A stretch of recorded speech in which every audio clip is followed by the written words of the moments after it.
Hi friends, my name is Cecilia Trent from the Balma Gilead Ministries, and today I want to talk about negative behaviors, where they come from, and how we can overcome them.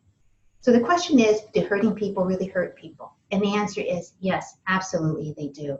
You see, many people, including God's people, are unaware that they have emotional wounds deep inside. And often they struggle with various negative behaviors such as excessive anger, addictions, rejection, the need to control everyone and everything. They may suffer from anxiety and fear, depression. They may have fear issues.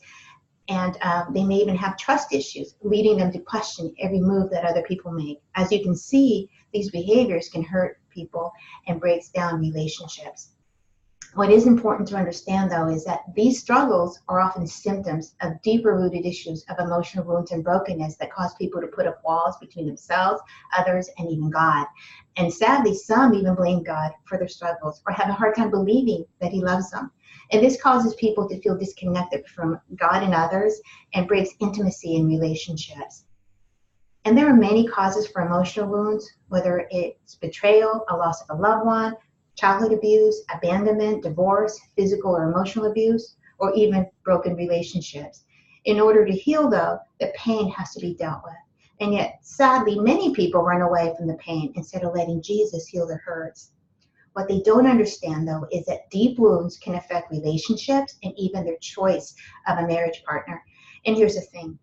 Deep wounds can also distort and skew our natural God-given gifts and abilities.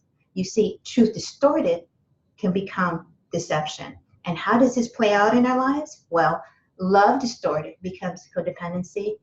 Passion distorted becomes obsession. Hardworking becomes workaholic. Strong leadership skills becomes controlling. Excellence can become perfectionism. And these traits will poison relationships, marriages, and can affect how we raise our children. Yet God's word says that He came to heal the brokenhearted and to bind up their wounds. But the question is, do you want to heal? And if you do, friends, cry out to Jesus. Psalm 32 says, "O Lord my God, I cried out to you and you healed me." You are not without hope. Never forget that our God is Jehovah Rapha, the God who heals. He restores what is broken and is even able to change destructive thought patterns and replace what was lost. Give you back the years the locust has eaten away, and rise and allow you to rise above the pain of the past and give you an amazing life filled with hope, with joy, peace, and the abundant life that Jesus came to give. You see, He truly does give us beauty for ashes. So be encouraged, friends. So please drop us a line. We'd love to hear from you. If you have a question that you would like for us to answer or need advice, please contact us at thebalmagilead.co. We'd love to be a resource for you. Please follow us on Instagram and like us on Facebook. And please check out our book that's available on Amazon now, Hurting Hearts Restored. And this book answers a lot of the why behind the roots of our hurts that affect so many of our relationships today. And all proceeds enable us to continue offering donation-based counseling for God's hurting people who may not otherwise be able to afford it.